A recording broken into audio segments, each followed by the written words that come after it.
Bhaskar's area YouTube ఛానల్కు స్వాగతం.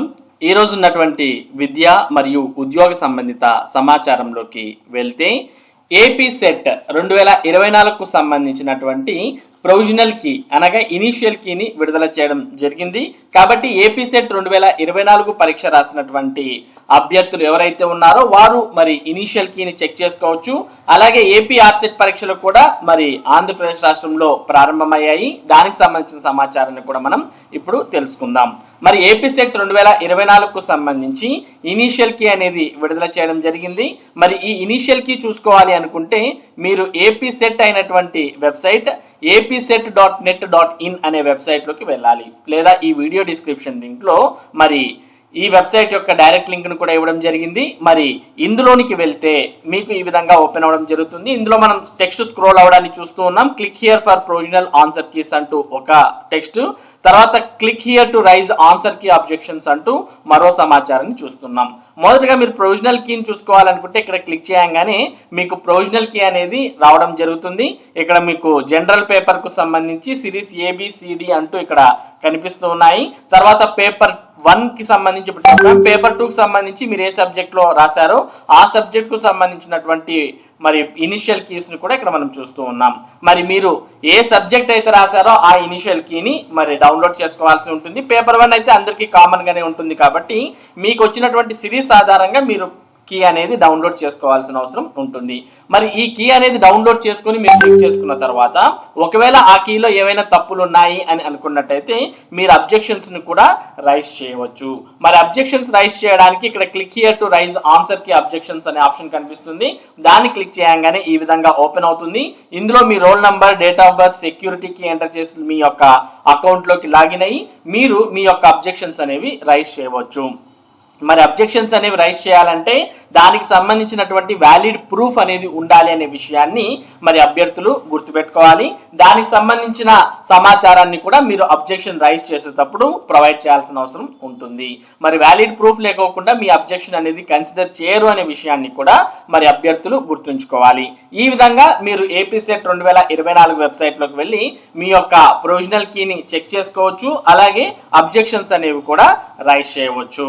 ఇక ఆంధ్రప్రదేశ్ రాష్ట్రంలో మరి ఏపీ ఆర్సెట్ కు సంబంధించినటువంటి పరీక్షలు కూడా జరిగాయి. మరి దానికి సంబంధించిన సమాచారాన్ని మనం ఇక్కడ చూస్తూ ఉన్నాం. ఏపీ ఆర్సెట్ కు 85% మంది హాజరు. ప్రశ్నాపత్రం కోడ్ విడుదల చేస్తున్న VC శ్రీకాంత్ రెడ్డి తదితరులు అంటే ఇక్కడ సమాచారాన్ని కూడా చూస్తూ ఉన్నాం.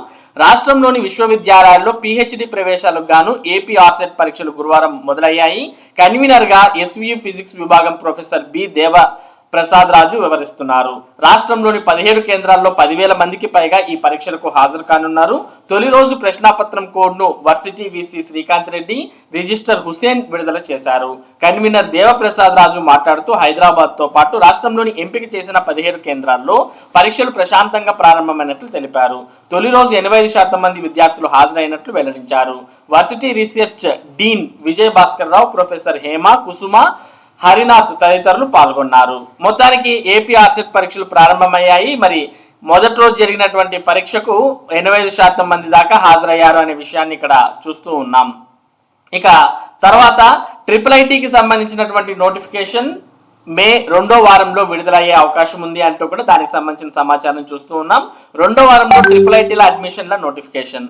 రాజీవ్ గాంధీ వైజ్ఞానిక సాంకేతిక విశ్వవిద్యాలయం పరిధిలోని నూజివీడు, ఇడుపులపాయ, ఒంగోలు, శ్రీకాకుళం IIITల్లో 2024-25 విద్యా సంవత్సరానికి అడ్మిషన్ నోటిఫికేషన్ ను ఈ నెల 2వ వారంలో విడుదల చేసేందుకు యూనివర్సిటీ అధికారులు కసరత్తు చేస్తున్నారు.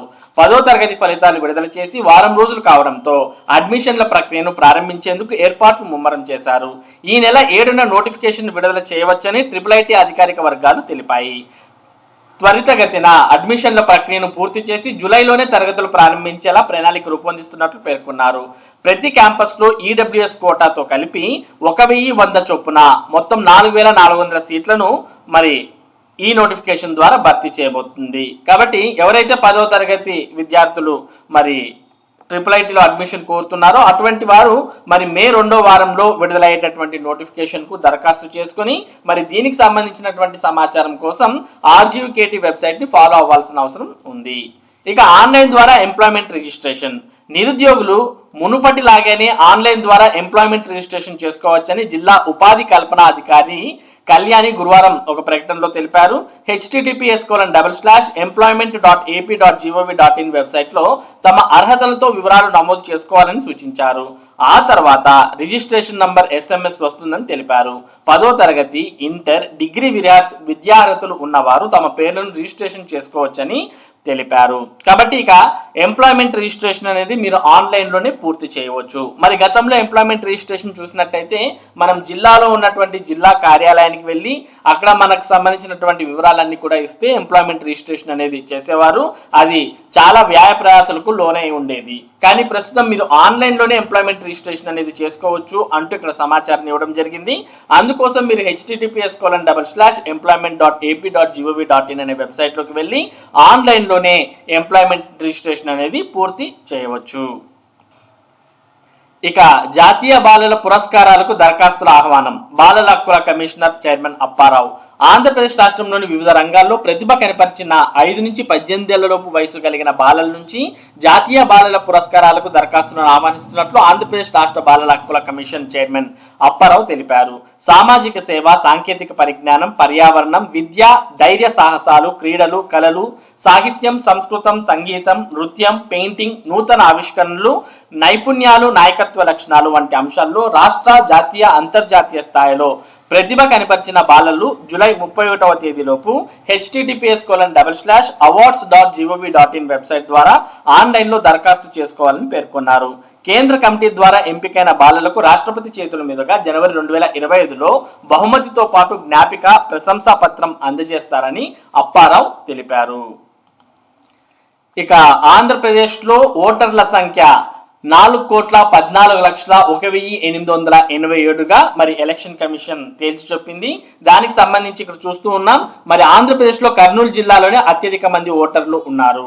ఏపీలో ఓటర్ల సంఖ్య 4,14,01,887కు చేరింది. ఈ ఏడాది జనవరి 22న విడుదల చేసిన తుది జాబితాలో 4,08,07,356 మంది ఓటర్లు ఉన్నారు. దాంతో పోలిస్తే ప్రస్తుత జాబితాలో నికరంగా 5,94,631 మంది ఓటర్లు పెరిగారు. 3 నెలల్లో ఈ పెరుగుదల చోటు చేసుకుంది. తాజా లెక్కల ప్రకారం పురుష ఓటర్లు 2,03,00,000 మంది, మహిళా ఓటర్లు 2,10,58,615 మంది, ఇతరులు 3,421 ఓటర్లుగా ఉన్నారు. పురుషుల కంటే 7,18,764 మంది మహిళా ఓటర్లు అధికంగా ఉన్నారు.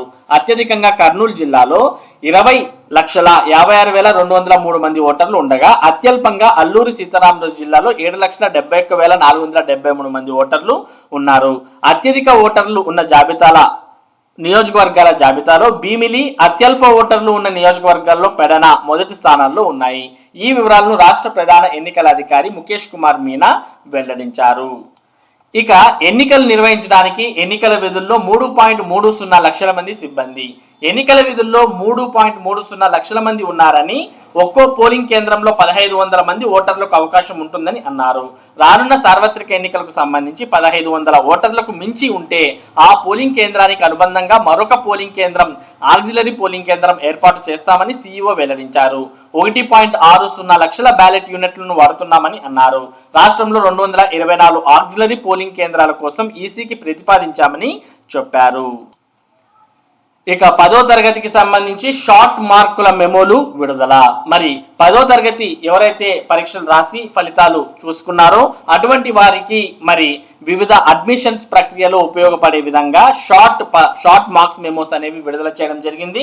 10వ తరగతి ఫలితాలకు సంబంధించిన మార్కుల షార్ట్ మెమోలను bsc.ap.gov.in అనే వెబ్సైట్ లో ఉంచారని డిఈఓ రామారావు గురువారం ఒక ప్రకటనలో తెలిపారు. పాఠశాలల ప్రధానోపాధ్యాయులు స్కూల్ లాగిన్ లో విద్యార్థులకు సంబంధించిన రోల్ నంబర్ ను క్లిక్ చేసి డౌన్లోడ్ చేసుకోవాలని కోరారు. అనంతరం వీటిపై అటెస్ట్ చేసి విద్యార్థులకు అందజేయాలని సూచించారు. తుది మార్కుల జాబితాలు వచ్చేంత వరకు పై చదువుల అడ్మిషన్లకు వీటిని వినియోగించుకోవచ్చని చెప్పారు. కాబట్టి 10వ తరగతి ఎవరైతే పూర్తి చేసి ఉన్నారో అటువంటి వారు మరి మీ యొక్క షార్ట్ 10th మార్క్స్ మెమోస్ ను మీరు తెచ్చుకొని మరి అడ్మిషన్స్ ప్రక్రియలో వీటిని ఉపయోగించుకోవచ్చు. ఇక్కడ గుర్తుపెట్టుకోవాల్సిన విషయం ఏంటి అంటే ఈ 10వ తరగతి షార్ట్ మార్క్స్ మెమోలు అనేవి ఎవరు పడితే వారు డౌన్లోడ్ చేసుకోవడానికి వీలు లేదు. కేవలం పాఠశాలకు సంబంధించినటువంటి హెచ్ఎం లాగిన్ లో మాత్రమే డౌన్లోడ్ అవ్వడం జరుగుతుంది. మరి ఆ డౌన్లోడ్ అయినటువంటి 10th షార్ట్ మార్క్స్ మెమోలో హెచ్ఎం అటెస్టేషన్ చేసి ఇస్తేనే అది చెల్లుబాటు అవుతుంది అనే విషయాన్ని ఇక్కడ గుర్తుపెట్టుకోవాలి.